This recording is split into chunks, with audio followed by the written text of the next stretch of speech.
ഇതിപ്പം നമ്മൾ പൈസ ഇത്രയും ചോദിക്കുന്നത് അത് മാത്രമല്ല, ഒരു SI യുടെ അടുത്താണ് ചോദിക്കുന്നത്. ഒരു പോലീസ്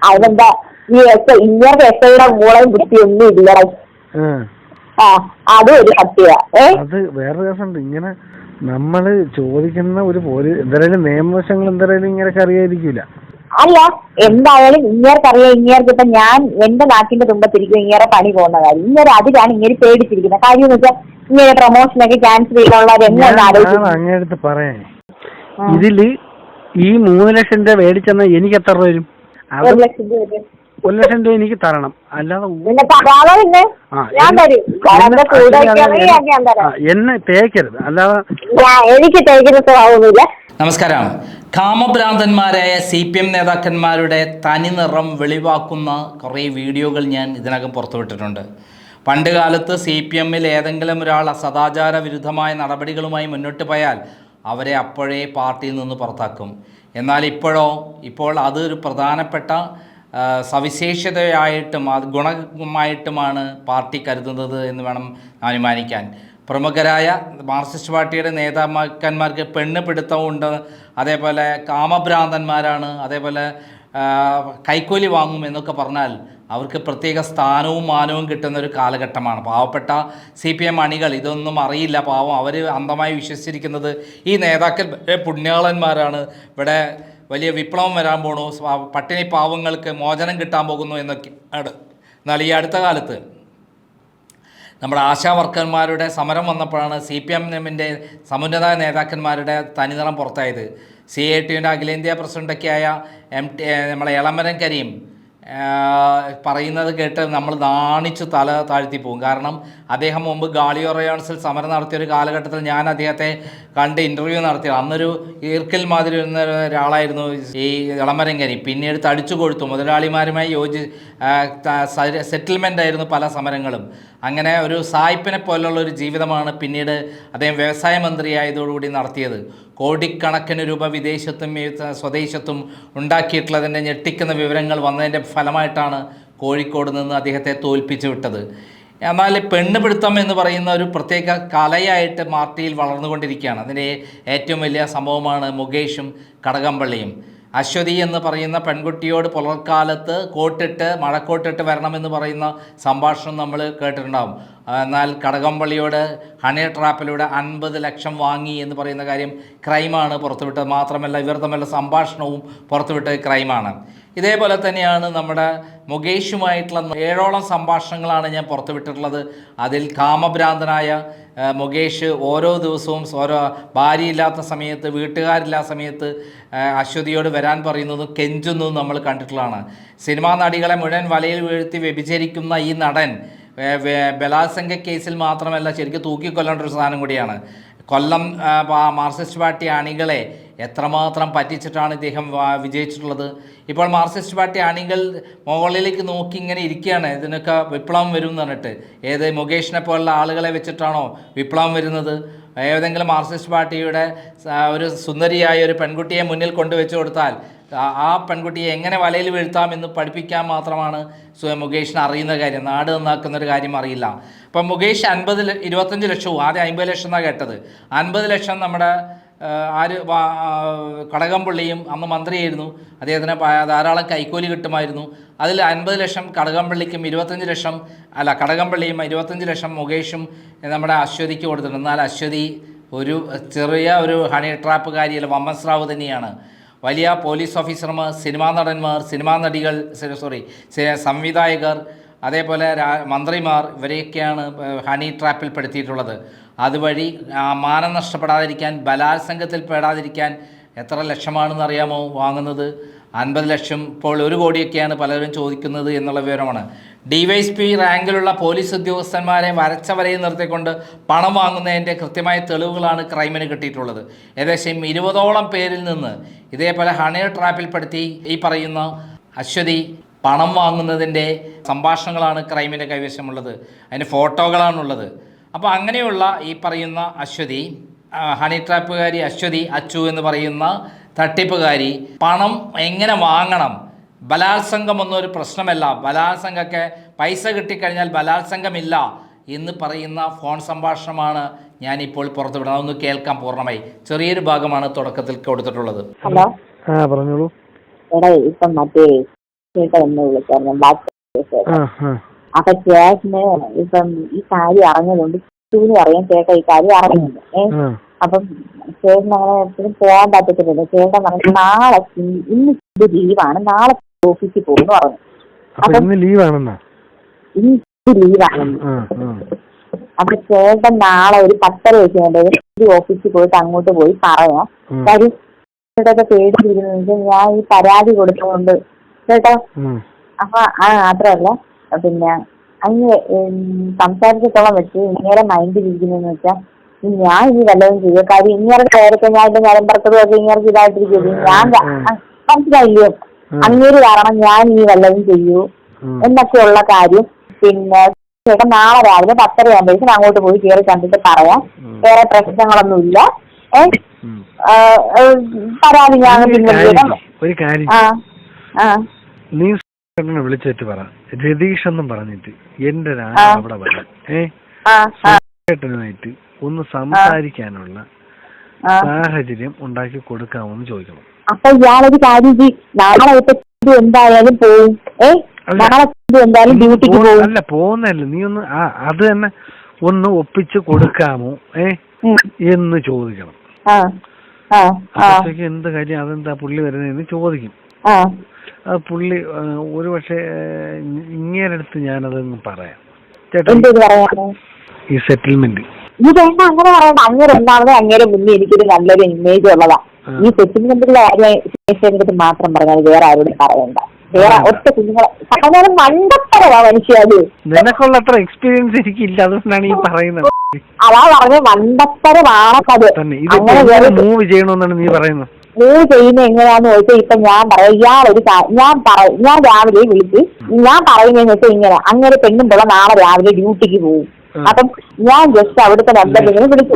അവിടെ മറ്റേ കോളറേഡിയും ഒന്നും ഇല്ലല്ലോ. ഞാൻ ഇങ്ങനെ അവിടെ വിളിച്ചു ചോദിച്ചു എന്ന് പറഞ്ഞ മേഡം വന്നിട്ടുണ്ടോന്ന് ചോദിച്ചേ. അപ്പൊ ഈ പറഞ്ഞു ഇന്ന് ലീവാണ്. ഇനി എന്ന് വേണം, നാളെ വരും, ഇന്ന് ലീവാണ്, നാളെ രാവിലെ വരുമെന്ന് പറഞ്ഞു.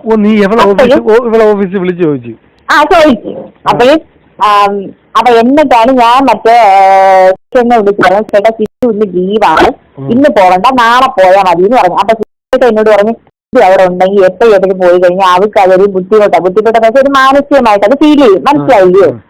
അപ്പൊ അത് മാത്രമല്ല എന്നോട് പറഞ്ഞെന്ന് വെച്ചാൽ ഇവര് ഞങ്ങൾ വേറെ പ്രശ്നങ്ങളൊന്നും ഇല്ല. ഈ കാര്യം ഞാൻ അതെല്ലാം അയച്ചു കൊടുത്തെങ്കിൽ കക്ക അറിയാമെങ്കിൽ ഞങ്ങൾക്ക് നിൽക്കാൻ പഠിക്കാനും അറിയാം. മനസ്സിലായില്ലേ?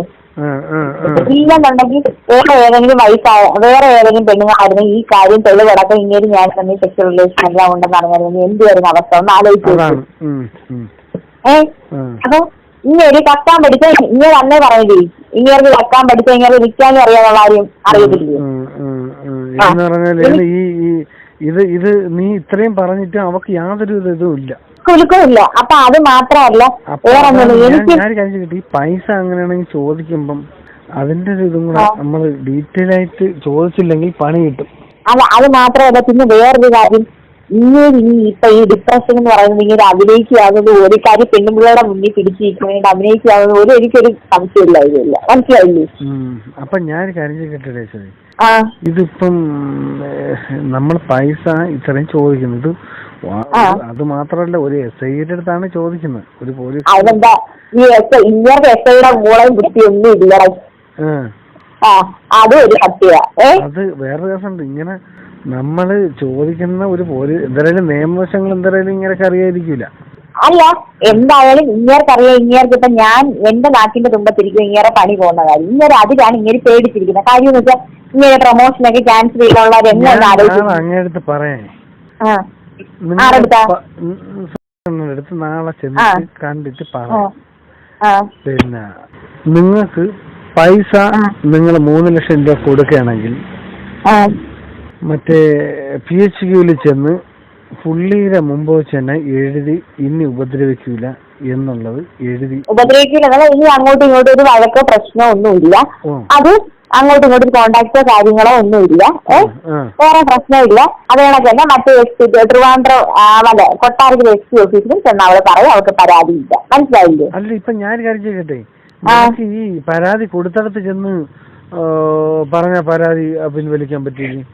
പരാതി കൊടുത്തെടുത്ത് പോയി പരാതി പിൻവലിക്കാൻ പറ്റത്തില്ല. വേണമെങ്കിൽ ഞാൻ അവിടെ ചോദിച്ചിട്ട് വിളിച്ചു ചോദിച്ചിട്ട് ആ കോൾ റെക്കോർഡിങ് ഇയാൾക്ക് ഞാൻ അയച്ചു തരാം. പോരെ? ആരെടുത്ത്? മറ്റേ മൂപ്പിലാഞ്ഞിടത്തല്ല, അത് ഈ ഓഫീസിൽ. മനസ്സിലായില്ലേ? അത് നീ ഒന്ന് അതൊന്ന് വിളിച്ചു വെച്ചിട്ട് എനിക്കൊന്ന് അയച്ചു തരണേ. അയച്ചുതരാം. കാര്യം ആ പരാതി ഇവിടെ നിന്ന് അങ്ങ് എവിടെ അല്ല PHQല് പോയിട്ട് അവിടെ ആരാണ് DSP? അതെ എന്ന് പറഞ്ഞൊരു സാറുണ്ട്, പുള്ളിയുടെ അടുത്താണ് ഞാൻ ഈ പരാതി ഏൽപ്പിച്ചത്. അപ്പം സാറിന്റെ അടുത്ത് നിനക്ക് പിന്നെ പറഞ്ഞാ പോരെ? വ്യക്തിയാണ്, നമുക്ക് അവരോടൊന്നും അങ്ങനെ വിളിച്ച് ചോദിക്കാൻ പറ്റത്തില്ല. പുള്ളിനെ നേരിട്ട് കണ്ട് പിൻവലിപ്പിക്കാൻ പറ്റൂലേ? എങ്ങനെ? സാറേ ഞാൻ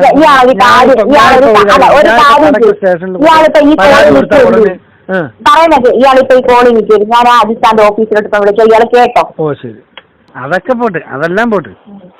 ഇതില് ഈ 3 ലക്ഷം രൂപ മേടിച്ചെന്ന എനിക്ക് എത്ര രൂപ വരും? 1 ലക്ഷം രൂപ 1 ലക്ഷം രൂപ എനിക്ക് തരണം. അല്ലാതെ എന്നെ തേക്കരുത്. അല്ലാതെ എനിക്ക് തേക്കുന്ന സ്വഭാവമൊന്നുമില്ല. അങ്ങനെ 3 ലക്ഷം രൂപ തന്നാ ഇയാൾക്ക് 1 ലക്ഷം രൂപ ഞാൻ തരും. അങ്ങനെ തരാൻ പറ്റും. 3 ലക്ഷം രൂപ ഞാൻ മേടിച്ച് നിന്റെ കൊണ്ട് തരുമ്പോ 2 ലക്ഷം രൂപ നിന്റെ കയ്യിൽ തരും. മതി, അത് മതി. മനസ്സിലായി? അല്ല ഈ എന്റെ അക്കൗണ്ട് നമ്പറിലായിട്ട് തരുമെന്ന് പറഞ്ഞാൽ അത് വേണ്ട. അത് ഞാൻ പറഞ്ഞോളാം. എടുക്കുന്നില്ല. നിങ്ങൾക്ക് ഞാൻ അവളെ മേടിച്ചോണ്ട് കൊടുക്കും. അവളെ കൊണ്ട് എഗ്രിമെന്റ് ഞാൻ എഴുതിച്ച് നിങ്ങളെ കൈ കൊണ്ടുതരും. ഒരു മീഡിയേറ്റർ എന്തായാലും ഇതിനിടെ വേണമല്ലോ. അല്ല എന്തായാലും ഈ ഒരു മീഡിയേറ്റർ വഴി എല്ലാവരും പരിചയപ്പെട്ടത്. അല്ല ഇത് കേള്. ഞാൻ അന്ന് ഇല്ല പറയുന്ന കാര്യത്തിന് വേണ്ടിയിട്ട് ഞാൻ പറയാം, ഒരു സഹായത്തിന് വേണ്ടിയിട്ടാണ് നിങ്ങളുമായിട്ട് ബന്ധപ്പെടുത്തുന്നത്. അപ്പൊ അതേപോലെ തന്നെ ഈ കാര്യവും തീർക്കുന്നത് ഞാനും നിങ്ങളും അവളും തങ്ങളിൽ തന്നെ ആയിരിക്കണം. അല്ലാതെ ഇതിൽ വേറെ ഒരു പിന്നെ മീഡിയേറ്ററോ ആരും വേണ്ട. കാര്യം എങ്കിൽ നമുക്ക് പണിയാവും. മനസ്സിലായില്ലേ? അത് വേണ്ട. ഞാൻ ഇങ്ങനെ കൂടെ പറഞ്ഞാൽ നിങ്ങള് അവളെ നിങ്ങൾ മറ്റേ അവളെ ഉണ്ടാക്കി കൊടുത്തതും ഞാൻ പറയുന്ന അങ്ങോട്ട് കേള്. ഇതിൽ ചാർജ് ഇല്ല. ഞാൻ പറയും, നിങ്ങള് പിന്നെ അവള് കൊറേ പിന്നെ നിങ്ങൾക്ക് ഇതായിട്ടുള്ളത് പിന്നെ വോയിസും കാര്യങ്ങളും അവളെ കയ്യിലുണ്ട്. അതുകൊണ്ട് ഇത് അവള് ബുദ്ധിപൂർവ്വം കളിച്ചൊരു കളിയാണ്. നിങ്ങൾക്ക് അവളെ പറ്റി വ്യക്തമായിട്ട് അറിഞ്ഞൂടാ.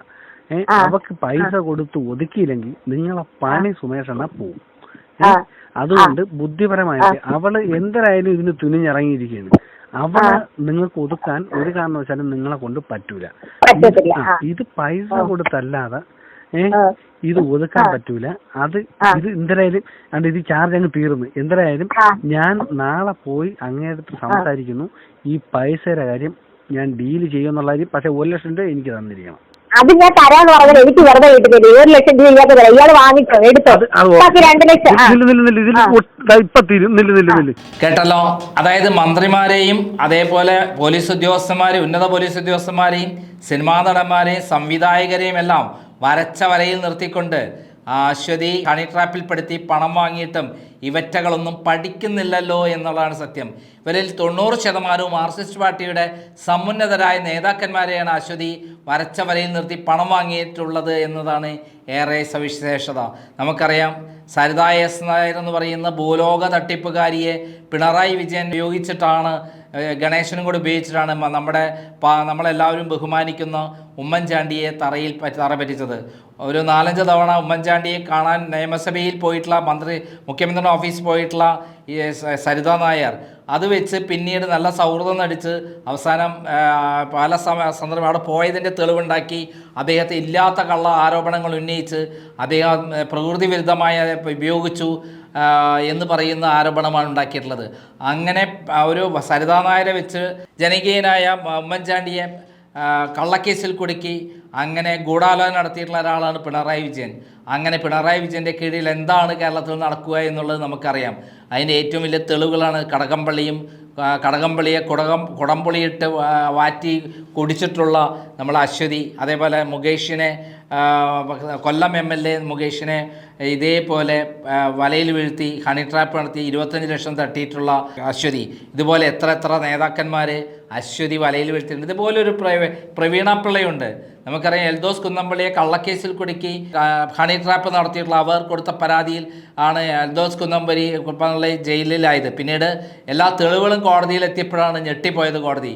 ഇത്രയും തട്ടിപ്പുകാരിയാണോ ഹണി ട്രാപ്പുകാരി എന്ന് മനസ്സിലാക്കിയിട്ടുള്ളത്. എന്തായാലും ഹണി ട്രാപ്പുകാരികൾക്ക് എല്ലാ സഹായങ്ങളും ചെയ്തു കൊടുക്കുന്ന ഒരു മുഖ്യമന്ത്രിയുണ്ട്, പിന്നെ ഒരു പെണ്ണുപിടിയനായ പി ശശിയുമുണ്ട്. ഇവരുള്ള സമയത്ത് ഇതൊക്കെയല്ലേ കേരളത്തിൽ നടക്കുക, അല്ലാതെ വേറെ എന്താണ് നടക്കുക? എന്തായാലും ഇവിടെ അവസാനിക്കുന്നില്ല. ഹണി ട്രാപ്പുകാരിയുടെ ഞെട്ടിക്കുന്ന ഈ തരത്തിലുള്ള തട്ടിപ്പുകളെക്കുറിച്ചുള്ള തെളിവുകൾ ക്രൈം പുറത്തുവിട്ടേ കൊണ്ടുപോയിരിക്കും. അത് എന്തുമാത്രം എങ്ങനെയുള്ളതാണ് എന്നുള്ളതൊക്കെ നമ്മൾ കേൾക്കുമ്പോൾ മാത്രമേ മനസ്സിലാവുകയുള്ളൂ.